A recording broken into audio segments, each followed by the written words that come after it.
Muito bem, deixe-me ajeitar aqui.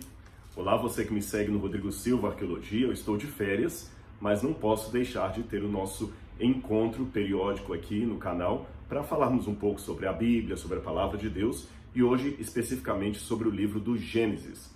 Mas não se esqueça do nosso convite sempre em todos os vídeos. Se você gostar do conteúdo, deixe o seu like, deixe um comentário na página, isso é muito importante. Se inscreva no canal e ative o sininho de notificações para que você possa sempre ser informado das novas postagens que nós tivemos aqui e o YouTube possa avisar você, tá bem?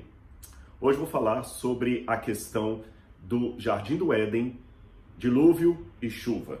De acordo com o texto bíblico, chovia antes do dilúvio? Na verdade, são três perguntas. Será que chovia no próprio Jardim do Éden?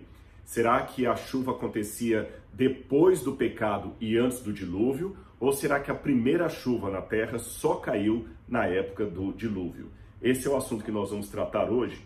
Mas antes de entrar nesse tema propriamente dito, eu quero dizer que eu vou gravar alguns vídeos sobre o Gênesis. Você vai ver muitos vídeos sobre o Gênesis. E eu sei que muitos devem estar já imaginando, ele está falando isso por causa da novela da Record. Eu preferi explicar aqui no vídeo já de maneira geral a minha ligação com a nova novela da Record TV sobre o Gênesis, porque tem muita gente perguntando.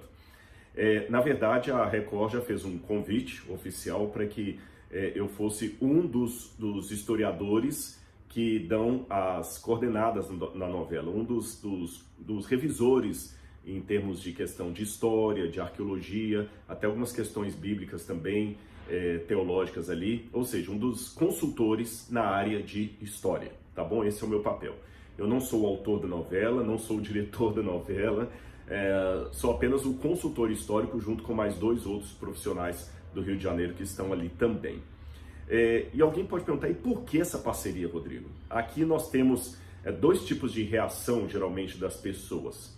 Algumas acham ótima essa parceria, falam assim, que legal, Rodrigo, você está ajudando a novela. Alguns até eu fiquei feliz pela confiança no trabalho da gente, porque eles disseram assim, agora que o Rodrigo está mostrando que ele é o consultor da novela, eu vou assistir. Vários escreveram isso.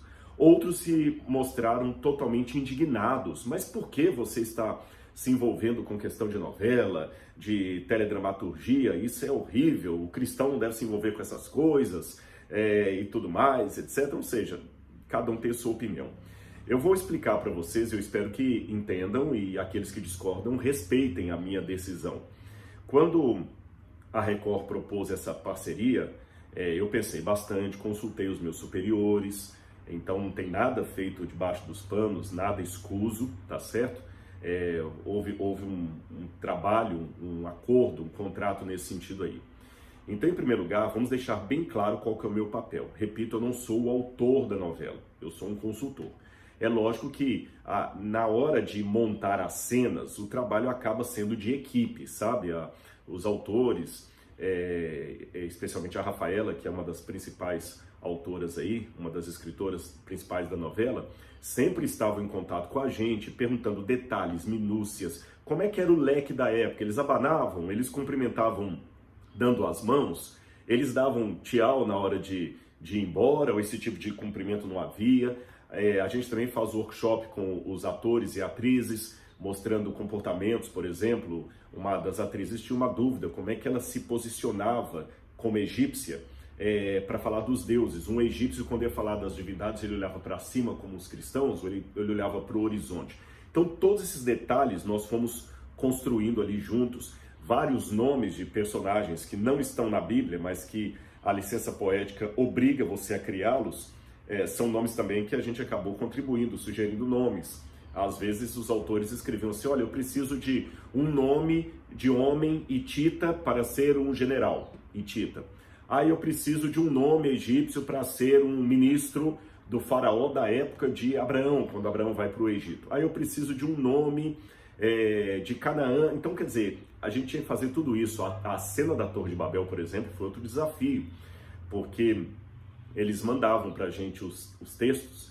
Eu quero essa frase aqui, para na hora da torre, da confusão de línguas, eles falarem. Então eu sugeri as línguas que podiam ser usadas ali, como hitita, o garítico, sumeriano, e aí vinha agora a árdua tarefa de traduzir uma sentença em português para a língua original e ensinar os atores como é que pronunciavam aquilo ali e como é que eles podiam transformar aquilo ali numa interpretação muito, muito bem feita. Vocês já estão vendo alguns vídeos aí no YouTube. A novela está de uma produção cinematográfica elevadíssima, com efeitos de computação gráfica, cenários idílicos. Ela era para ser lançada em 2019, mas devido ao Covid atrasou para 2020. A equipe começou a gravar no Marrocos, teve que voltar. Foi uma aventura isso aí, mas realmente estão entregando um trabalho muito bem feito para o público, tá certo? Muito bem feito.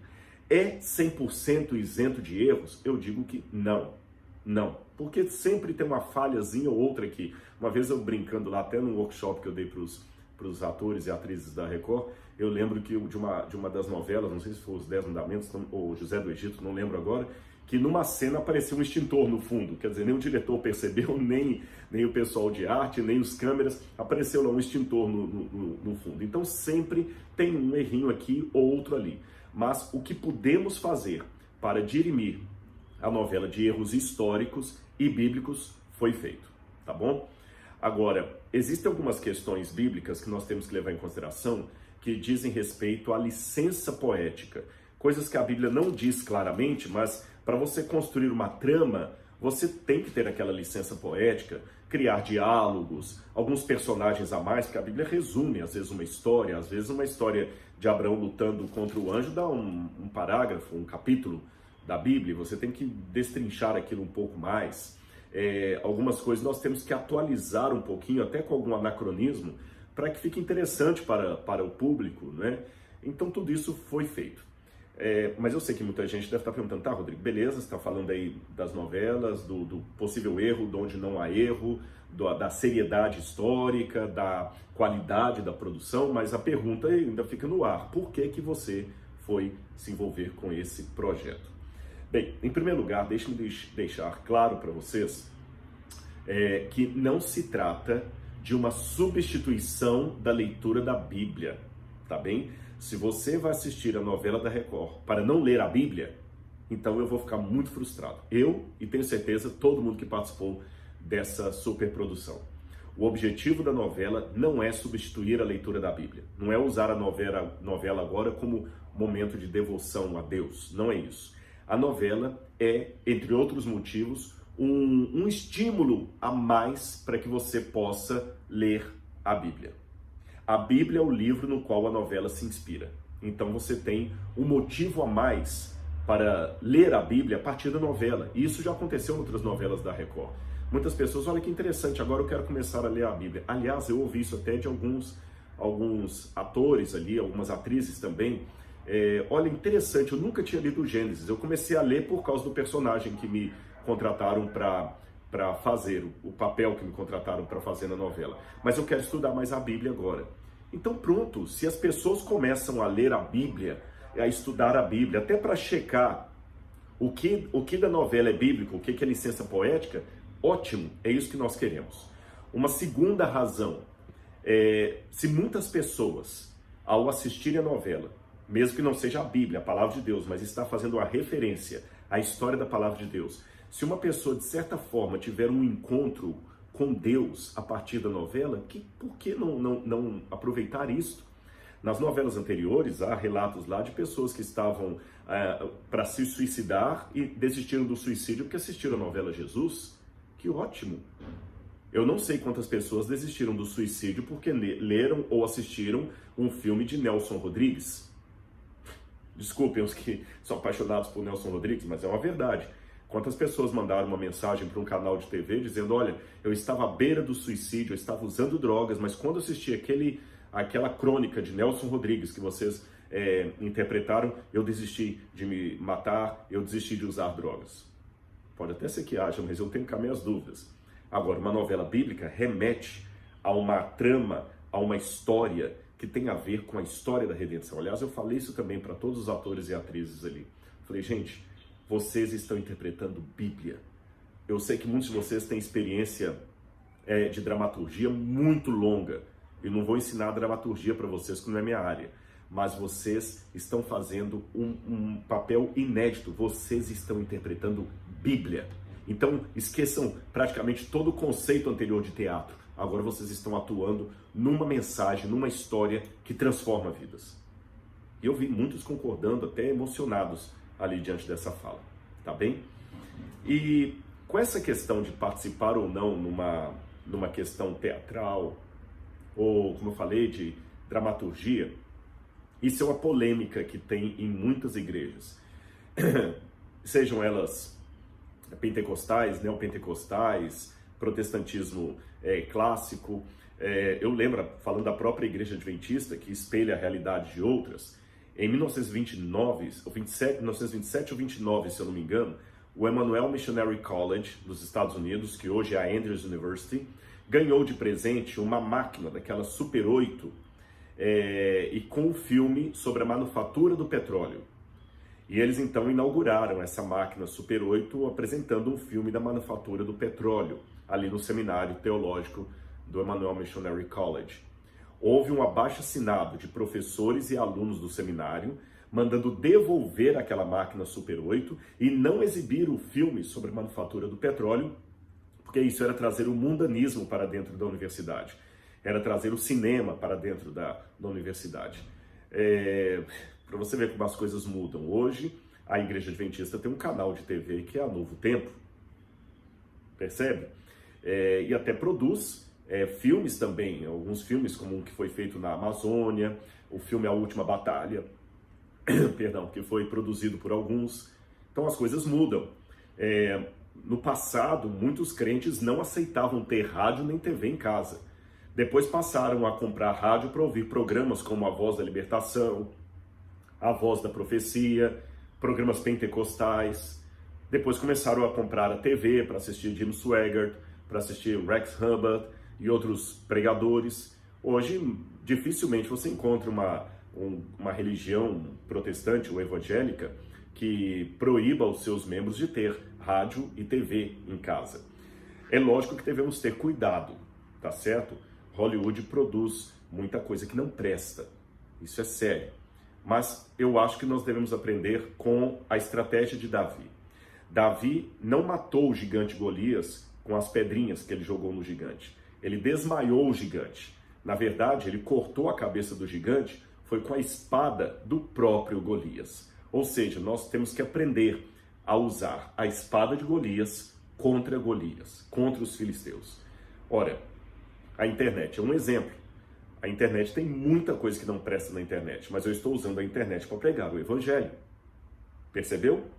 Eu lembro até que uma vez, até o tema dessa questão da novela mesmo, alguém de maneira muito assim, até desrespeitosa, colocou, não sei onde a igreja vai parar com isso e tudo mais, e outro colocou assim, olha, você está dando um mau exemplo, Rodrigo Silva, crente não deveria nem ter televisão em casa, quanto mais acompanhar novela. Aí eu falei, olha, se for olhar pelo seu raciocínio, o crente não deveria ter televisão e nem estar inscrito em rede social, porque para você estar comunicando aqui no Instagram, você também tem uma conta no Instagram e tem um celular e está plugado aqui. Então, você também não deveria ter rede social, não deveria estar na internet, porque da mesma maneira que a televisão tem muita coisa que não presta, a internet também tem muita coisa que não presta. Agora, se em meio ao tanto de coisas que não prestam na internet, você está assistindo esse vídeo, porque você também não pode, na TV, que tem muita coisa que não presta, assistir algo que traga bons exemplos morais. Percebeu?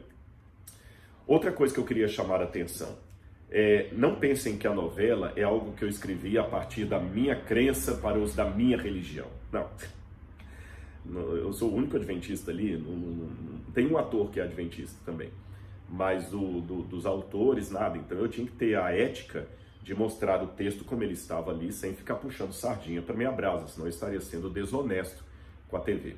Perceberam isso? E até dou o meu testemunho aqui, eles foram muito humildes em várias sugestões que eu dei. Eu falei, olha, biblicamente falando, eu acho que o correto é isso aqui, não aquilo. E mudaram em várias situações ali. Então louvo a Deus por isso. Então sabe, meus amigos, como eu sou ruim de pontaria, eu prefiro atirar com metralhadora. O que eu quero dizer com isso? Quando você atira com metralhadora, vários tiros erram, mas vários pegam. Então, tudo que eu puder fazer para levar as pessoas a estudarem o livro sagrado, a Bíblia, Eu farei.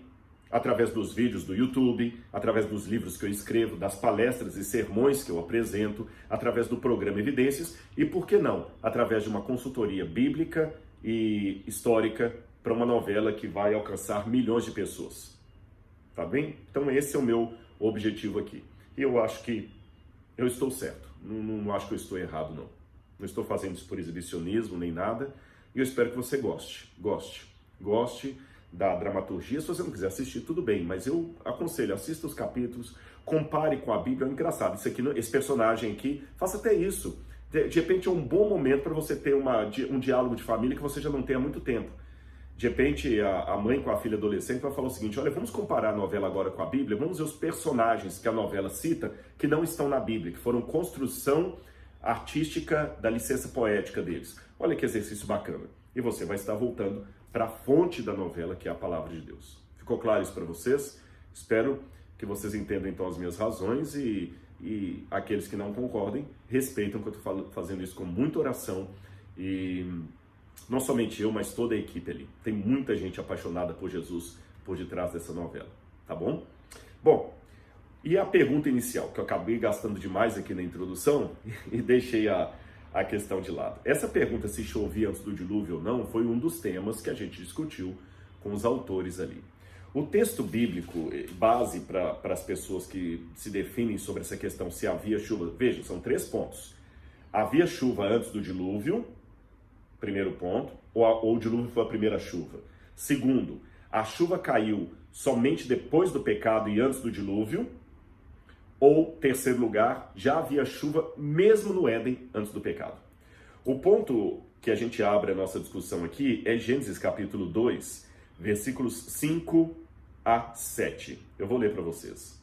Não havia ainda nenhuma planta no campo, na terra, nenhuma erva do campo tinha brotado, pois o Senhor Deus ainda não tinha feito chover sobre a terra. E também não havia homem para lavrar o solo. Um vapor, porém, subia da terra e regava toda a superfície do solo. Formou o Senhor Deus o homem do pó da terra, soprou-lhe nas narinas o fôlego de vida, e o homem tornou-se alma vivente.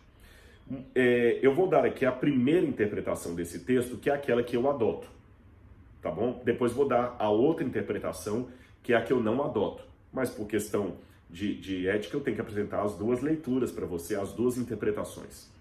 Ou 3, se você quiser, porque ainda tem aquela questão da chuva antes do pecado e depois do pecado. Muitos autores protestantes, autores mais contemporâneos, para quem é adventista, Ellen White, no livro Patriarcas e Profetas, e eu, particularmente, acredito que a primeira chuva só caiu na terra na época do dilúvio. E quais são as razões que a gente interpreta isso? Bom, em primeiro lugar, quando você vai aqui para o texto parece muito claro. O Senhor ainda não havia feito chover na terra e havia apenas um vapor que subia e regava toda a superfície do solo. Então dá a entender que a primeira chuva só caiu na época do dilúvio. Por que eu deduzo isso? Bom, vamos por partes. Em Gênesis capítulo 1, versículos 6 em diante, diz assim: E disse Deus, haja um firmamento no meio das águas, e haja separação entre águas e águas. Deus fez o firmamento e fez a separação entre as águas que estão debaixo do firmamento, rios, fontes d'água, nascentes, etc., e as águas que estão acima do firmamento, quer dizer, a chuva condensada que ainda não havia caído, tá bom? Dá a entender que essa chuva só caiu pela primeira vez no dilúvio, quando as águas que estavam acima do firmamento, pela primeira vez, caíram na terra. Quer ver? Gênesis capítulo 2, versículos 5 a 7, que eu já li para vocês. Eu vou ler agora a questão do dilúvio. No dilúvio diz assim, Gênesis capítulo 7, verso 11. No ano 600 da vida de Noé, no segundo mês, aos 17 dias do mês, romperam-se todas as fontes do grande abismo e as janelas do céu se abriram, e houve copiosa chuva sobre a terra 40 dias e 40 noites. Então, a Bíblia fala lá das águas que ficavam acima do firmamento, e só no dilúvio que as comportas do firmamento abriram e esse aguaceiro caiu. Não fala de nenhuma outra situação entre a criação e aqui que essas comportas do firmamento houvessem aberto. No verso 4 também coloca isso de maneira bem clara. Porque passados ainda 7 dias, disse Deus a Noé, farei chover sobre a terra 40 dias e 40 noites, e exterminarei da face da terra todos os seres que fiz. Então parece que Deus só fez chover 7 dias depois que Noé havia entrado na arca. Outro indício que nos leva a entender que essa chuva foi inédita é o capítulo 9 de Gênesis, verso 12, que diz assim: E disse Deus, falando do arco-íris, este sinal da aliança que ponho entre mim e vós, e entre todos os seres viventes que estão convosco por gerações perpétuas, o meu arco tenho posto nas nuvens, e ele será por sinal de haver uma aliança entre mim e a terra. Então parece que o arco-íris só surge depois do dilúvio, então realmente é uma coisa que mostra que o dilúvio foi a primeira chuva na terra. Quando a gente vai para Hebreus capítulo 11, verso 7, você tem uma outra passagem aqui. Diz assim, ó: Pela fé, Noé, divinamente avisado das coisas que ainda não se viam, e sendo temente a Deus, preparou uma arca para a salvação de sua casa, na qual condenou o mundo, tornando-se herdeiro da justiça, que é segundo a fé. Então diz que Noé foi avisado de coisas que ainda não se viam. E ele foi avisado de quê? Da chuva. Então dá a entender que não se via chuva, porque ele foi avisado de coisas que ainda não se viam. Por essas razões, eu entendo que, desde a criação até o dilúvio, o que regava a terra era o vapor que saía do chão e as correntes d'água, por exemplo, dos 4 rios que nasciam ali e regavam o Jardim do Éden, tá bom? Essa é a interpretação que eu tenho. Agora, ponto, parágrafo. Para ser muito honesto com vocês, eu tenho que admitir que há muitos teólogos e exegetas que têm outra interpretação diferente da minha. E eles também têm as suas razões. E, biblicamente, parece que, em algum momento, o texto realmente dá margem para 2 leituras. Aquela que eu defendo e aquela que eu não defendo. Eu vou mostrar para vocês agora a argumentação de quem acredita que havia, sim, chuva na terra. Tanto aqueles que colocam a chuva antes do pecado, no Jardim do Éden, e aqueles que colocam a chuva depois do pecado até o dilúvio. Vamos lá. Em primeiro lugar, o texto diz assim, vou ler de novo o texto de Gênesis 2, 5 a 7. Não havia ainda nenhuma planta do campo na terra, nenhuma erva do campo tinha brotado, pois o Senhor não tinha feito chover sobre a terra. Ora, eu estou argumentando agora daqueles que acham que havia chuva antes do dilúvio, tá bem? Se isso aqui significa que não havia chuva antes do dilúvio, então tem um problema. Por quê? Porque diz, e também não havia homem para lavrar o solo. Ora, se essa erva do campo só brotou depois que o homem lavrou o solo, como é que eu explico então Gênesis capítulo 1, versículo 11, que diz assim, produza a terra relvas, ervas que deem semente e árvores frutíferas que deem fruto, segundo as suas espécies, segundo sua semente, esteja nele sobre a terra. E assim foi. Isso aqui aconteceu, pessoal, no terceiro dia. No terceiro dia, Deus mandou que houvesse ervas no campo. O homem e a mulher só foram criados no 6º dia. Então, já havia sementes e ervas antes do ser humano. Perceberam? O que a Bíblia quis dizer então quando diz assim, porque o Senhor não tinha feito chover sobre a terra? O que provavelmente muitos interpretam são o seguinte, que nos primeiros dias havia apenas uma névoa cobrindo a terra, nos 3 primeiros dias, tanto é que o sol só vai aparecer no 4º dia. Essa névoa, de certa forma, até tapava o sol. E alguns entendem que justamente nesse 4º dia, névoa que cobria a terra e regava a terra, ela acabou subindo, se precipitou em forma de chuva e começou a chover na terra. Então, quando Gênesis 2, 5 a 7 fala não havia chovido na terra, não está falando de uma situação cronológica, está apenas falando de uma situação de eventos. Porque se você ler ao pé da letra aqui, passa-se a impressão que as ervas só existiram depois do homem, porque diz assim, pois o Senhor não tinha feito chover sobre a terra e também não havia homem para lavrar o solo. Ou seja, parece que as duas condições para que houvesse erva na terra, plantas, seria a chuva e o homem para lavrar o solo. E não é bem assim. Aqui a questão não é cronológica. Percebeu o argumento? Segundo, o homem foi lavrar o solo já no jardim do Éden. Porque no capítulo 2, verso 15, diz assim, o Senhor Deus tomou o homem e o pôs no jardim do Éden para lavrar e o guardar. Então o homem já lavrava o jardim do Éden antes do pecado. O que aconteceu depois do pecado é que o lavrar da terra foi agora combinado com uma sensação de suor e cansaço que não havia antes. Mas o homem já lavrava o jardim antes. Ora, se o homem já lavrava o jardim antes, por que a chuva também não podia cair antes? Então aqui está falando que as ervas não tinham brotado, porque Deus ainda não tinha feito chover e não tinha criado o homem para lavrar a terra. Mas se ele depois cria o homem para lavrar a terra, por que não pode ter chovido? É realmente uma pergunta interessante de ser feita. Aliás, muitos pensam por causa disso que a chuva já pode ter caído até antes mesmo, ali no jardim do Éden, como um sinal da aprovação da bênção de Deus. Outro detalhe também curioso, alguns ainda colocam um adendo aqui, achando que quando diz que ainda não havia homem para lavrar o solo, está dizendo o seguinte, a terra tinha vegetação. O único lugar que não tinha vegetação ainda era o jardim do Éden. Então, como se Deus criasse a terra com vegetação, mas o jardim ainda não, porque não tinha criado um homem para lavrar a terra. Depois que ele cria o homem, ele lavra a terra e aí passa a chover.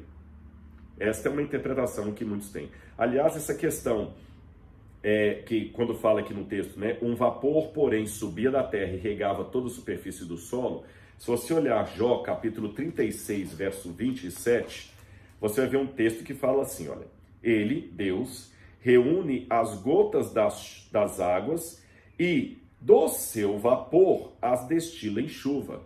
Vapor, a mesma palavra que aparece aqui no Gênesis, tá bem? Um vapor subia da terra e regava toda a superfície do solo. Jó diz, ele reúne as gotas das águas e do seu vapor as destila em chuva. Então muitos pensam que esse vapor que subia já provocava alguma chuva antes do dilúvio, e talvez até mesmo antes do pecado, e a única coisa que o dilúvio trouxe de novidade foi justamente o aguaceiro, a água vindo com a ira de Deus, destruindo a humanidade, os seres vivos e tudo mais que havia. Ficou claro para você as leituras bíblicas que são possíveis desse texto?